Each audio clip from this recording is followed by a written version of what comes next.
વિદ્યાર્થી મિત્રો, ફર્સ્ટ આજે આપણે જોશું ટર્મિનોલોજી નંબર 4 ડ્રોઈંગ. પણ આ જોતા પહેલા લાસ્ટ આપણે 3 ટર્મિનોલોજી કમ્પ્લીટ કરી ગયા. ફર્સ્ટ છે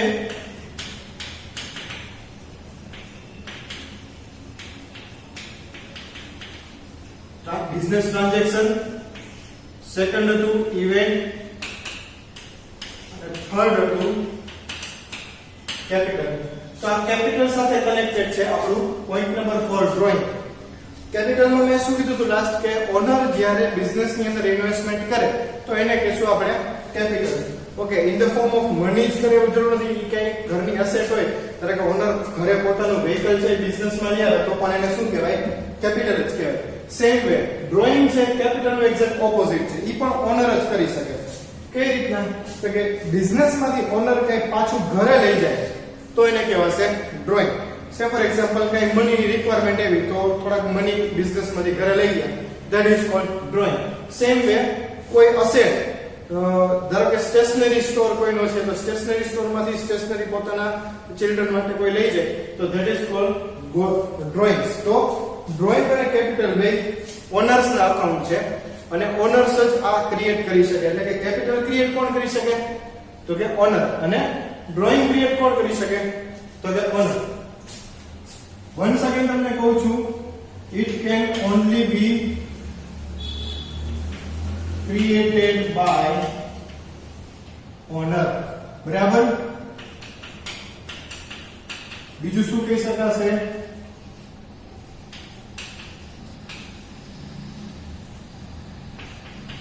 take away to home એટલે કે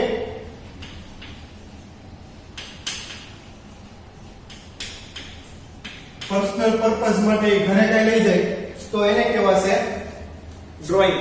બરાબર? આ વસ્તુ યાદ રાખજો. ઓકે, ડ્રોઈંગ બહુ ઈઝી વસ્તુ છે કારણ કે કેપિટલ યાદ રહી જાય એટલે ડ્રોઈંગ ઈઝીલી યાદ રહી જવાનું છે. પણ એક વસ્તુ યાદ રાખજો કે કેપિટલ ઓનર બિઝનેસમાં લઈ આવે એને કહેવાય ડ્રોઈંગ. બિઝનેસમાંથી પાછા ઘરે લઈ જાય પર્સનલ પર્પઝ માટે એને ડ્રોઈંગ કહેવાય. નેક્સ્ટ ટોપિક છે એ છે liability.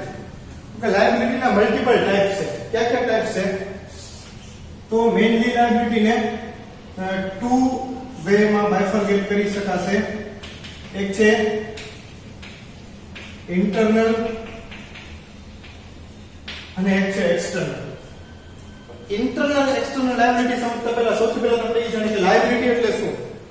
If we have to pay something to someone એને કહેવાય લાયબિલિટી. બિઝનેસના ટર્મ્સમાં કહું છું, બિઝનેસના ટર્મ્સમાં લાયબિલિટી એટલે શું? આપણે કોઈને કઈ મની પે કરવાના બાકી છે તો એને આપણી લાયબિલિટી કહેશું. બિઝનેસ ટર્મ્સની અંદર આપણે કોઈને કાંઈ પેમેન્ટ કરવાનું બાકી છે તો એ બાકી પેમેન્ટની જેટલી અમાઉન્ટ છે એને કહેવાય આપણી લાયબિલિટી.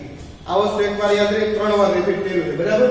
ઓકે, તો લાયબિલિટી બે ટાઈપની છે, ઇન્ટરનલ અને એક્સટર્નલ. તો ઇન્ટરનલ લાયબિલિટી એટલે શું? એક્સટર્નલ લાયબિલિટી એટલે શું? તો લાયબિલિટી ઇન્ટરનલ એટલે કે બિઝનેસને ઓનરને કઈ મની દેવાના બાકી છે. જો આના ઉપરથી આપણે એ કહી શકીએ કે બિઝનેસ અને owner both are the separate person. In terms of law liability create ક્યારે થાય? બે સેપરેટ પર્સન વચ્ચે કઈ ટ્રાન્ઝેક્શન થાય તો જ. તો ઇન્ટરનલ લાયબિલિટીમાં બિઝનેસ અને ઓનર વચ્ચે ટ્રાન્ઝેક્શન કઈ થયો છે અને બિઝનેસે, બરાબર, બિઝનેસ ટુ ઓનર કઈ પેમેન્ટ પેન્ડિંગ છે તો એને કહેવાશે ઇન્ટરનલ લાયબિલિટી. અને બિઝનેસ ટુ થર્ડ પાર્ટી,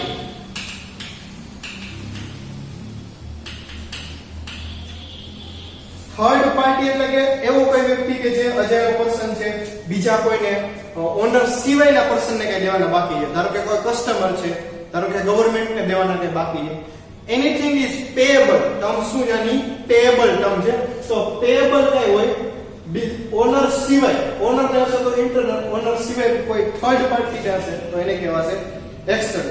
બરાબર? તો ઇન્ટરનલ એક્સટર્નલ લાયબિલિટી છે લાયબિલિટીના ટર્મમાં એટલે કે પેએબલના ટર્મમાં, પણ ઇન્ટરનલ એટલે કે ટુવર્ડ્સ ઓનર અને એક્સટર્નલ એટલે toward third party. Okay, internal external ના પણ પાછા બે પાર્ટ છે. ઇન્ટરનલ ના પણ બે પાર્ટ છે અને એક્સટર્નલ ના પણ બે પાર્ટ છે. તો ઇન્ટરનલ ના બે પાર્ટ છે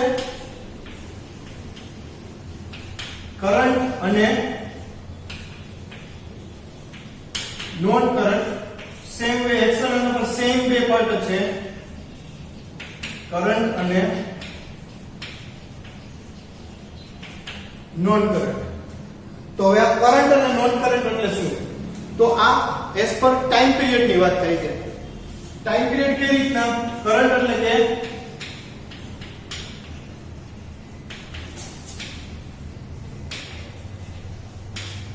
લેસ ધેન 12 મંથ અને નોન કરંટ એટલે કે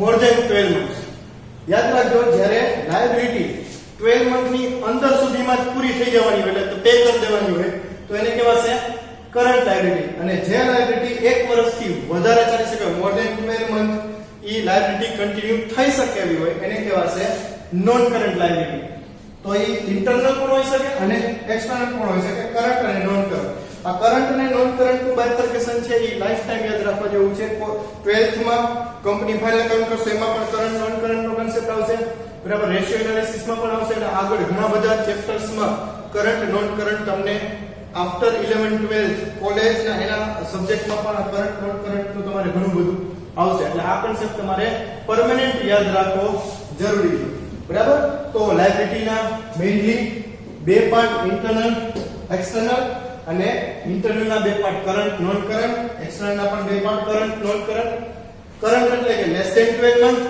અને નોન કરંટ એટલે કે મોર ધેન 12 મંથ તો લાયબિલિટી નો આ ચાર્ટ છે ઈ ખાસ યાદ રાખવા જેવો ચાર્ટ છે તો બધા ઓકે ટેક્સ્ટ બુક માં પણ આપેલો છે બરાબર તેમાંથી પણ જોઈને તમે કરી શકશો ઓકે તો અત્યાર સુધીમાં ટોટલ આપણે 7 terminology business transaction event capital drawings liability ની અંદર ઇન્ટરનેશનલ લાયબિલિટી અને current non current liabilities next અને સૌથી ઇમ્પોર્ટન્ટ વસ્તુ છે એસેટ જે બિઝનેસ માટે સૌથી ઇમ્પોર્ટન્ટ વસ્તુ છે એનું ઇન્વેસ્ટમેન્ટ છે એનાથી જ બિઝનેસ આગળ વધશે એસેટ જેટલી સ્ટ્રોંગ એટલો બિઝનેસ વધુ સ્ટ્રોંગ ઓકે એસેટ્સ ના પણ મલ્ટીપલ ટાઈપ છે એસેટ એટલે કે એવી વસ્તુ છે કે જેમાં આપણે કેપિટલને ઇન્વેસ્ટ કરીએ એને કહેવાય એસેટ એટલે કે કેપિટલનો યુઝ કરીને આપણે બિઝનેસ ચલાવવા માટે જે વસ્તુ પરચેસ કરેલી છે સે ફોર એક્ઝામ્પલ બિલ્ડિંગ છે સે ફોર એક્ઝામ્પલ ફર્નિચર એટલે કે લોંગ ટર્મ ઇન્વેસ્ટમેન્ટ જેમાં આપણે કહીએ એ લોંગ ટર્મ ઇન્વેસ્ટમેન્ટને કહેવાય એસેટ ઓકે આના પણ મલ્ટીપલ ટાઈપ છે બરાબર કઈ રીતના ટાઈપ છે તો જોઈએ ફર્સ્ટ સૌથી જે ટાઈપ છે એ છે નોન કરંટ એસેટ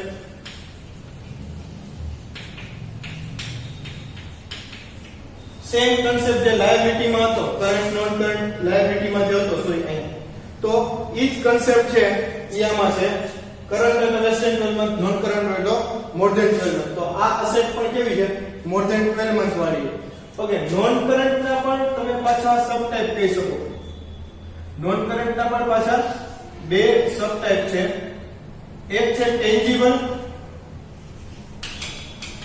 અને એક છે ઇન્ટેન્જીબલ તો ટેન્જીબલ અને ઇન્ટેન્જીબલ એટલે શું તમે 10th માં જીઓગ્રાફીમાં જોઈ ગયા હશો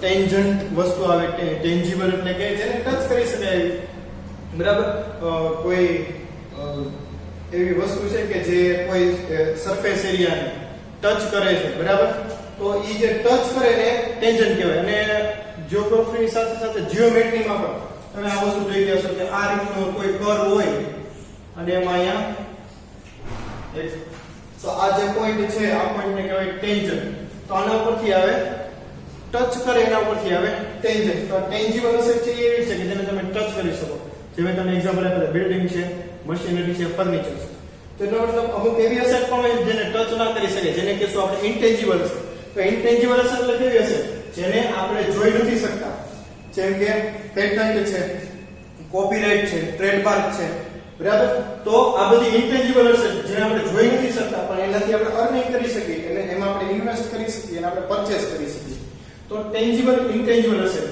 ટચ થઈ શકે જે ટચ ન થઈ શકે ઓકે નોન કરંટ એટલે શું છે ઈ કમ્પ્લીટ થયું પછી જેમ આપણે આમાં જોઈતું નોન કરંટ છે તો સાથે કરંટ છે એવી રીતે આમાં પણ કરંટ એસેટ છે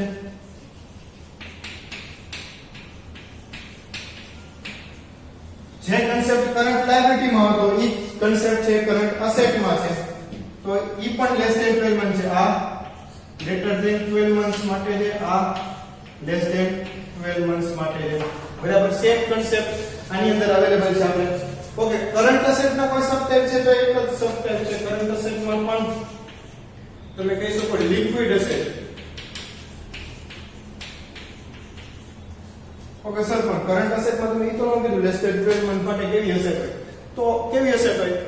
સે ફોર એક્ઝામ્પલ સ્ટોક, જે બિઝનેસ નો જે સ્ટોક હોય જે કંપની પાસે, તો સ્ટોક છે લેસ ધેન 12 મંથ, કારણ કે વેચી જ નાખવાનો છે કે એક વર્ષથી વધારે રાખી મૂકવાનો હોય એવો સ્ટોક નો, તો જે સ્ટોક છે એ લેસ ધેન 12 મંથ છે. આ સિવાય ઘણા બધા છે, ડ્રોઈંગ્સ છે, બિલ્સ રિસીવેબલ છે, બેંક એકાઉન્ટ છે, કેશ બેલેન્સ છે, આ બધી અસેટ છે એ કરંટ અસેટ ની કેટેગરીમાં આવે છે, બરાબર.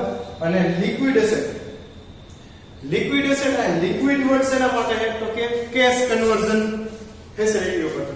લિક્વિડ એટલે કે કેશ ની વાત કરે છે. લિક્વિડિટી વર્ડ તમે સાંભળેલો હશે, તો liquidity stands for the cash availability.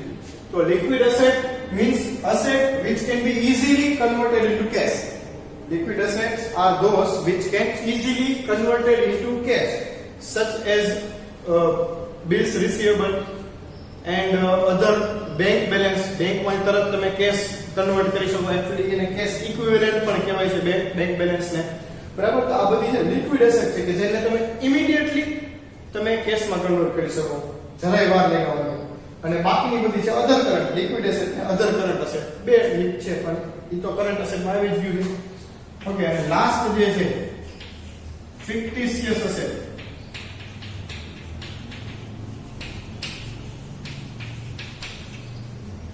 તો વર્ડ ઉપરથી જ ખબર પડે કે ફિક્ટિશિયસ એટલે કે જે એકચ્યુઅલ માં છે નહીં પણ છતાંય અસેટ તરીકે કન્સિડર કરવી પડે, એવું તો સર હોય જ ને. હા હોય, કેવી રીતના હોય તો એને કહેવાય એક્સપેન્સ. એવા લાર્જ સ્કેલના એક્સપેન્સ કહેવાય.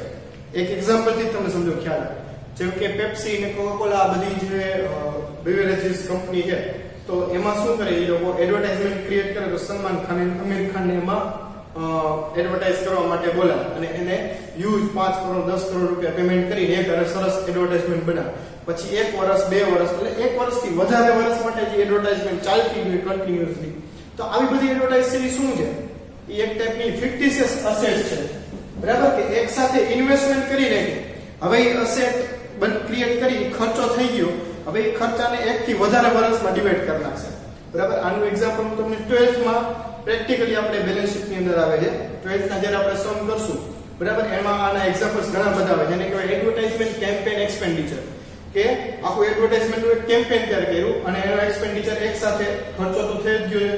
હવે ધારો કે 3 કરોડની એડવર્ટાઇઝમેન્ટ એક બની, તો 3 કરોડ ને એડવર્ટાઇઝમેન્ટ 3 વર્ષ સુધી ચલાવે, તો 1 વર્ષનો કેટલો ખર્ચો થયો? 1 કરોડ 1 કરોડ 1 કરોડ, એવી રીતના 3 કરોડ કમ્પ્લીટ કર્યા, તો 3 વર્ષ સુધી એક્સપેન્સ યુઝ કર્યો. તો આ જે એક્સપેન્સ ને મલ્ટીપલ યર યુઝ કરવાની જે મેથડ છે એ છે ફિક્ટિશિયસ અસેટ ક્રિએટ કરી એની વાત છે, બરાબર. અને ફિક્ટિશિયસ અસેટ નું ઓપોઝિટ રિયલ અસેટ. તો આ બધી અસેટ છે એને કહેવાય રિયલ અસેટ, કે જે એક્ચ્યુઅલ અસેટ તરીકે કામ કરે છે, બરાબર. તો અસેટ ની અંદર એક અસેટ પોતે, પછી આ નોન કરંટ, પછી ટેન્જિબલ, ઇન્ટેન્જિબલ, કરંટ, લિક્વિડ, ફિક્ટિશિયસ, અને આ બધાનું મેં તમને કીધું છે એ શું છે? Real assets. તો ટોટલ આપણે 15 ટર્મિનોલોજી સુધી આ લેક્ચરની અંદર હજી ઘણી છે, પણ અત્યારે આપણે 15 ટર્મિનોલોજી પૂરી કરી. Business transaction, event, capital, drawing, liability, internal and external liability, current અને non current liability, asset, asset ની અંદર non current asset, non current માં ટેન્જિબલ, ઇન્ટેન્જિબલ, કરંટ અસેટ, એની અંદર લિક્વિડ અસેટ, એક ફિક્ટિશિયસ અસેટ, ને આ ફિક્ટિશિયસ સિવાય બાકી બધી છે એ છે રિયલ અસેટ. તો અસેટ અને લાયબિલિટી નો આ ટોપિક બહુ મોસ્ટ આઈમ્પી છે અને ટર્મિનોલોજીમાં સરસ આ એક્ઝામ્પલ સમજજો, ટેક્સ્ટ બુક ની અંદર વાંચજો. ટેક્સ્ટ બુક તમારી પીડીએફ માં ડાઉનલોડેબલ છે. વિડિયોના ડિસ્ક્રિપ્શન ની અંદર ટેક્સ્ટ બુક ડાઉનલોડ કરવા માટેની લિંક આપેલી છે. એ લિંક ઉપરથી તમારે સબ્જેક્ટ્સ ની ઇંગ્લિશ મીડિયમ 11th સ્ટાન્ડર્ડની ટેક્સ્ટ બુક ડાઉનલોડ કરવી હોય તો PDF ફોર્મેટમાં તમે તમારા મોબાઈલમાં ડાઉનલોડ કરી શકશો, બરાબર. અને વિડીયો લાઈક કરજો, ચેનલ સબસ્ક્રાઇબ કરજો અને ફ્રેન્ડ સાથે શેર કરજો. Thank you.